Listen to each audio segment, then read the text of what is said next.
So yeah, I'm just going to talk to you about starting out in Guild Wars for the next 5 minutes or so. Well, which race should you choose? That's easy, whichever one you think looks coolest. The biggest difference in race is if you're on the free-to-play version, and in that case you can't leave your starting area until you hit level 10, which sucks if you're playing with mates.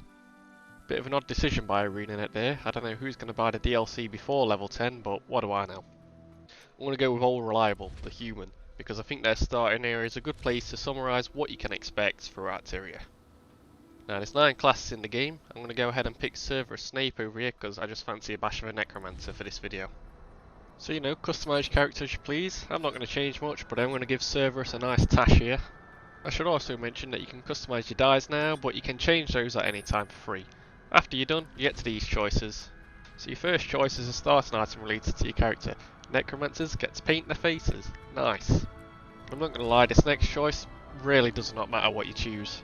Then your next few choices will have an impact on your personal story up until about level 40. If you're playing human, I recommend you pick Balthazar for this one for no particular reason. Finally, the most important choice of all, the name. Yeah, I think that'll do. You then treat this cool cinematic, but you're going to have to watch it in your own time, I'm afraid.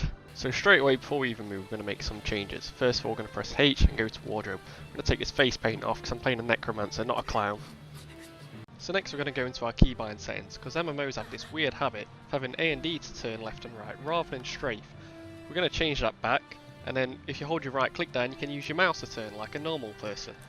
Then I'm going to take our cursor, bring it over our 1, control right click, boom, auto attack, you're welcome. So let's take a moment to see what we've got at our disposal at the minute. So we've got our number 1 ability, pretty standard attack. We've got our dodge roll, dodge roll, not going to tell you what that is.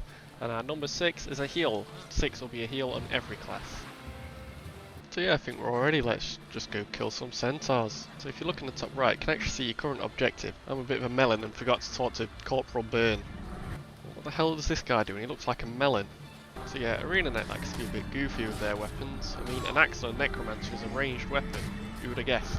Here he is, look. Good old Logan Thackeray. Pretty sure he won't be significant in the story. This guy's portrait's got a gold border with 2 swords behind it, which means he's a champion. Normally takes a few players to kill champions, but because this is tutorial, he's going to flop over like a wet fish.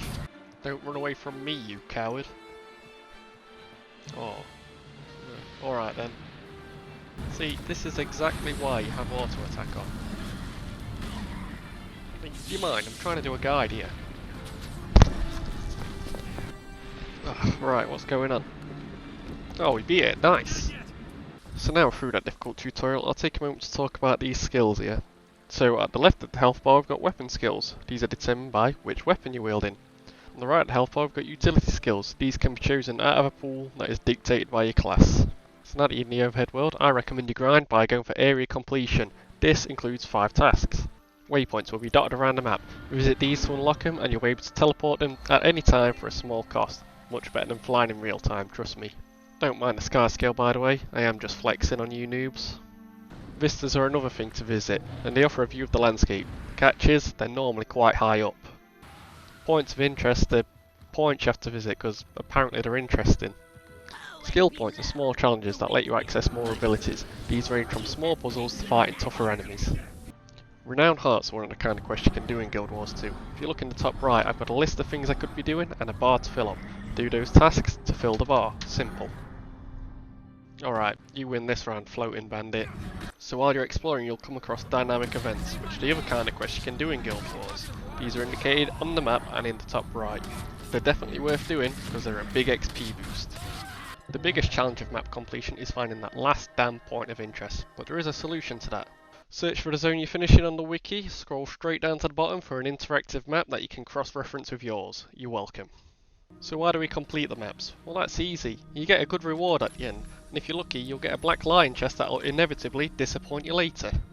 Now with that out of the way, I'd like to talk to you about 2 key levels that you'll come across. Level 5 is where you unlock your class mechanic. This is sort of a unique mechanic or ability that your class gets. In the case of Necromancer, he absorbs all the life force and turns himself into a shadow.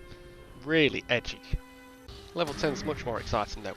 First of all, you unlock weapon swapping, which lets you change weapons during combat, unless you're Elementalist or Engineer, because they get like 30 abilities anyway.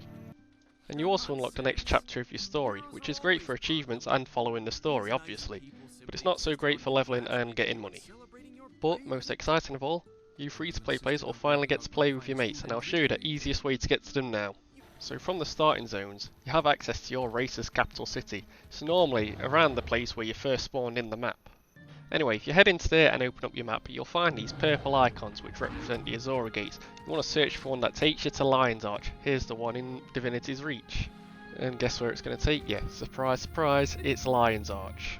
Anyway, it's going to spawn you at the entrance of Lion's Arch because they rebuilt it a few years back. Long story. But anyway, if you head over here to the eastern ward, it's got portals to every single racer's capital. You just find which one belongs to your mate and get you sent through. So yeah, I think that pretty much summarises everything. Oh yeah, I forgot about them. Meta events are just the bigger events in Guild Wars. There's normally one per map, maybe two. You normally need around 20 people to do, and I recommend you do them. Not just because they're a good XP boost, but I think they're some of the best things Guild Wars has to offer. They mostly go off at a set time every day, so we'll leave a helpful link in the description. Whilst you're leveling, you really just want to be looking at the world bosses section, but later on you can go on to bigger meta events. Right, now that that's out of the way, I've just got a few quick tips I'll give you. These bags you loot you can open to get materials, and you can also use salvage kits to break down weapons and armour and whatnot. You don't necessarily get more money from this, but it's a lot easier to carry around, especially if you press this cog in the top right of your inventory. There's a deposit all materials button which sends them straight to your bank, easy peasy. If you're leveling in a particularly busy area, I recommend you stick to using a ranged weapon, this because you only need to tag mobs to get the full XP boost from them and contribution for events and such. The longer a mob's alive, the bigger XP boost you're going to get from killing it. That means mobs like these mowers people just run past, you're going to have a big XP boost when you kill them, and it's worth going out your way for.